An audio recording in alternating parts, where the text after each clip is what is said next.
Are you living an authentic life? So what does that mean? Are you living a life that is in line with who you are, like your actual sense of self, your genuine sense of self? So for instance, if you love watching the Teletubbies, but don't let anybody know because it's a guilty pleasure, or you absolutely love rocking out to Britney Spears, I'm in that group with you, then you don't need to shadow yourself. You don't need to mask yourself or hide away because of judgment.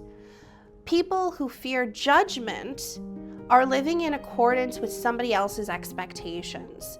People who fear being who they are because they fear of being judged, or you're the type of person that wants to start a social media channel but you just can't because you fear the negative evaluation from everybody else.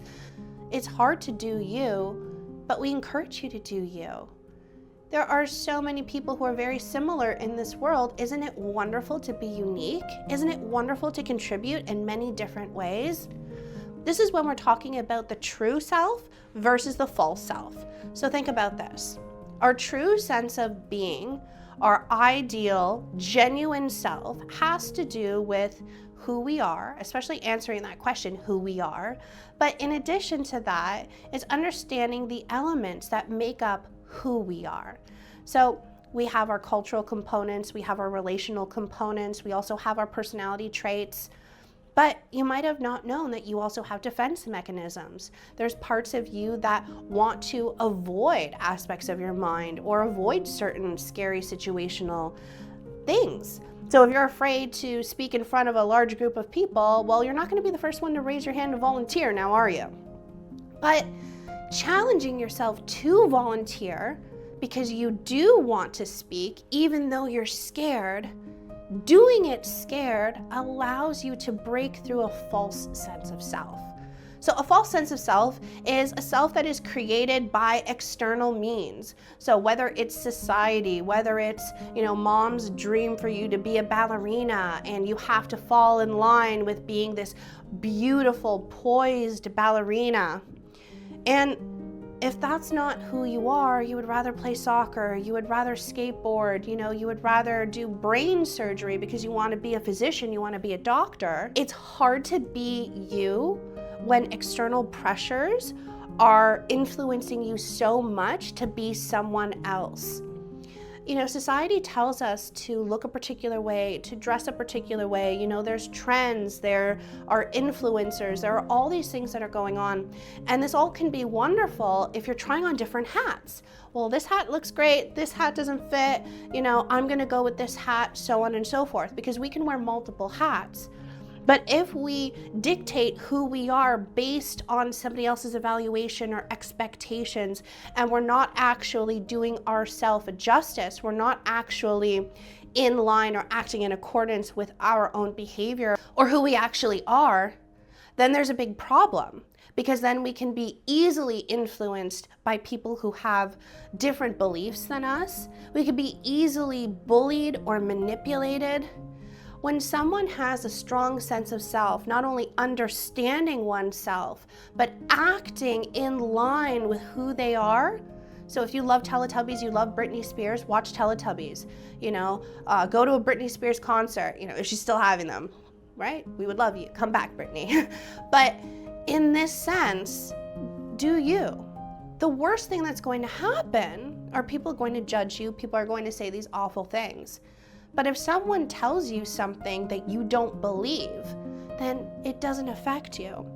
But if you believe that you are worthless, or if you believe you're not an influencer and you will never be an influencer and you will never make it on social media, then that's going to significantly hinder not only your goals and your opportunities and your overall sense of development and growth, but it's also going to contribute to a fractured sense of self. So individuals who are living in line or in accordance with a false sense of self are generally not happy.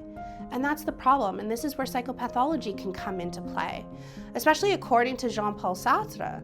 So he talked about living this ideal life that is in line with a genuine sense of self, right? And then the reality of what life looks like. So if someone's reality is in line with their ideal genuine self and there's very little to no gap, then psychopathology or stressors or problems aren't really going to exist because you're living a life that you want and that's in accordance with who you are. But if the reality is actually different, your ideal is here and your reality is here, right? Or even more of a discrepancy, right? We have a wide gap now. There lies the issue. Here's where we get depression, we get meaninglessness, we get issues with anxiety. So we're feeling it not only in terms of intrusive thoughts, but psychosomatically. We're feeling it in the body now. Right? So if you are an insurance agent and you absolutely love your job, then you're living life kind of like this. But if you are an insurance agent and you want to be a hairdresser or you want to be a doctor, what is stopping you? Because working as an insurance provider, that can pay the bills. But we only have one life to live. Do you really want to continue day by day, every single day, doing the same thing? Right? If I waved a magic wand and you were to repeat every single day as if it were happening like Groundhog Day, again and again and again, the exact same day, would you be happy? Would you be content? And if the answer is no, then there's a problem here. So if you want to start understanding who you are, you want to start living a life that is meaningful, that is purposeful, that is in line with your mission, your values, your beliefs, then reach out to the Mind People. Connect with a consultation care coordinator who will discuss and explore your concerns and best ways to support you, so this way you can start living a life that is in line with who you are, your genuine sense of self. This world needs more people like you. And we need less carbon copy paste people. We don't need to be sheep here. We are unique, we are beautiful, and we have minds of our own. So let's use it and let's do some wonderful things.